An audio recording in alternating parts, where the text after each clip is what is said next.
شوهر آهو خانم اولین رمان طولانی معاصر ایران که توی زندان نوشته شد.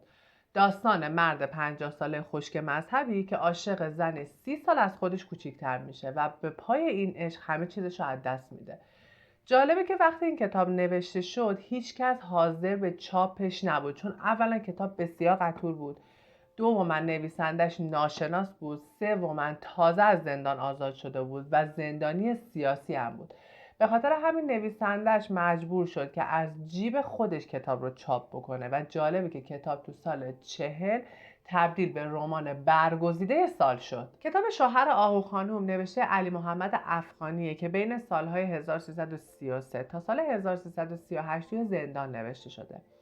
علی محمد متولد سال 1304 توی کرمانشاه، اما خانواده‌اش اصالتاً اصفهانی بودن که به خاطر درگیری‌های مشروطه مجبور میشن که از اصفهان به کرمانشاه مهاجرت بکنن.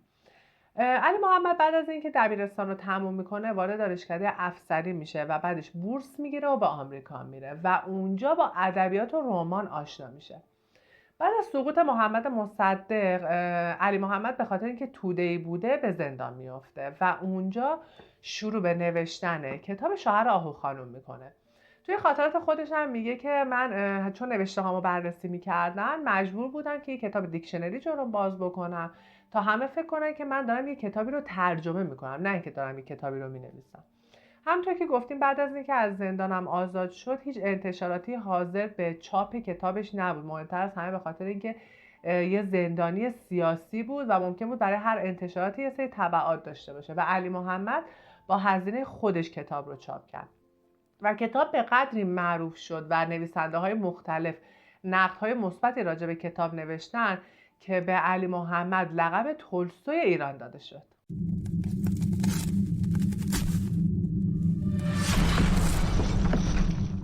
خب بعد پیش گفته بریم سراغ کتاب. شوهر آهو خانم داستان 7 سال از زندگی یک خانواده کرمانشاهی بین سالهای 1313 تا 1320 رو روایت میکنه و با اشغال ایران توسط روسیه و انگلیس به پایان میرسه. مردی به نام سید میران سرابی که اهل نماز و روزه و خدا و پیغمبره و همسری به نام آهو و 3 پسر و 1 دختر داره. سید میران با اینکه وضعیت مالی و خانوادگی خوبی داره و چیزی تو زندگیش کم نداره، با دیدن زنی به نام هما که ازش 30 سال کوچیک‌تره دل و دینش رو میبازه و کم کم از مردی سنتی و مذهبی تبدیل به مردی شرابخوار میشه که تمام اصول و ارزش‌های خودش رو هم زیر پا میذاره. مرد ریاکاری که شهوتش افسارش رو به دست میگیره. اولین چیزی که خواننده با خوندن کتاب به خوبی درکش میکنه مسئله چند همسری و اجحافیه که به زنا میشه. آهو زن اول سید میرانه، زنی که سید میران به واسطه اون تونسته از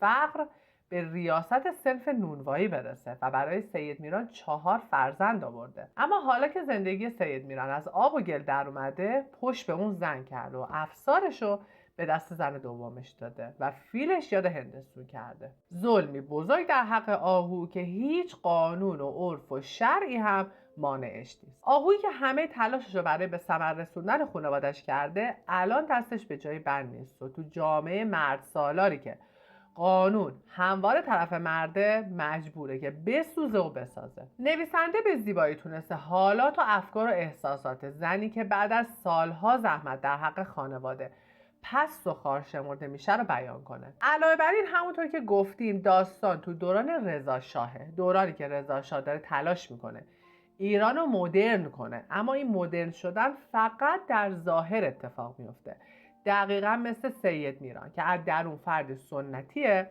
اما با ورود هما میخواد به مردی مدرن تبدیل بشه که تبدیل به یه وصله بسیار ناجوری میشه. چیز دیگه ای که تو کتاب خیلی خوب بیان شده تأثیر مخرب فرهنگ کپی برداری بدون آگاهی توی جامعه است. آهو و هما هر دوشون بی سوادن، هر دو از خانواده سطح پایینن، اما هما به جای اینکه تلاش کنه مغزی رشد کنه ظاهرش رو مدرن میکنه. همراه سید میران تو مراسم‌های کشف حجاب شرکت میکنه، سینما میره، تیپ مد روز میزنه، اما از درون هیچ رشدی نکرده و همین باعث سر زدن رفتارهای غیر اصیلی ازش میشه. در مقابل آهو، درسته که آهو هم بی سواده اما خود واقعیشو پذیرفته و سعی میکنه که فرزندانی باسواد تربیت کنه و همین پذیرش و تلاشش برای حل عقب افتادگیش باعث میشه که نقش سازنده برای خانواده داشته باشه، در حالی که هما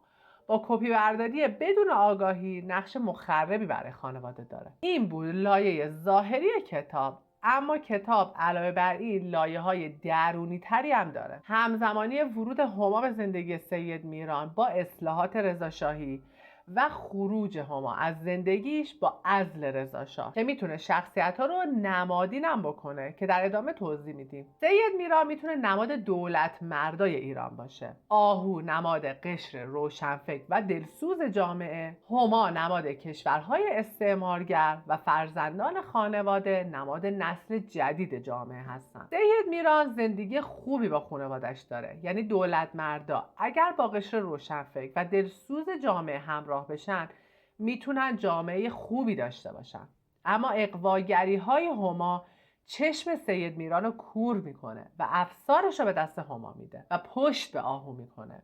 یعنی دولت مردایی که تجلی قدرت چشمشون رو کور میکنه، افسارشون رو به دست استعمارگرای خارجی میدن و پشت به مردم خودشون میکنن. سید میران تمام زندگی خودش و مال و دارایی و خانواده‌ش رو به پای هما میریزه و در مقابل آسیبی که دارن بچه‌هاش میبینن کوره. درست مثل دولت مردایی که منابع کشورشون رو برای حفظ قدرتشون به پای بیگانگان میریزن و نمیبینن که مردم خودشون و نسل جدیدشون چطور دارن آسیب میبینن. در نهایت وقتی سید میران همه چیزش رو به پای هما میریزه و در فقر فرو میره، هما تتمه پول باقی مونده سید میران رو هم بر میداره و فرار میکنه. درست مثل بیگانگانی که منابع کشورهای جهان سوم رو مینوشن و وقتی منابعشون تموم شد اون کشور رو به حال خودش رها میکنن. از طرف دیگه آهو زن اول نماد قشر دلسوز جامعه است. با اینکه خودش بی سواده و گیوه بافی میکنه، همه تلاشش رو برای باسواد کردن فرزندانش رو تربیت درست اونا میکنه و مدرسه رفتن بچه ها و داشتن امتحانشون براش خیلی مهمه و با اینکه درگیر شوهرش و زن دومشه از وظایف خودش نسبت به بچه ها کوتاهی نمیکنه. حتی جایی از داستان با وجود اینکه مرد همه جوره بهش خیانت کرده، آخرین پسنداز خودش رو به مرد میده تا از منجلا بیرون بیاد. درست مثل روشنفکرا و دلسوزانی که از همه چیشون برای رشد کشور میگذرن اما با بیوفایی سیاستمدارا مواجه میشن. آهو نماد افرادیه که همه تلاششون رو برای بهبود وضع جامعه میکنن در حالی که خودشون در بدترین شرایط قرار دارن. نکته جالب داستان اینه که با وجود اینکه سید میران از زن اولش 4 فرزند داره و هما هم از شوهر اولش 2 فرزند، این دو هیچ وقت بچه دار نمیشن، به این معنی که عقد سیاستمداران و بیگانگان هیچ ماحصلی برای کشور نداره. داستان آهو، سید میران و هما داستان همیشگی این کشور بوده.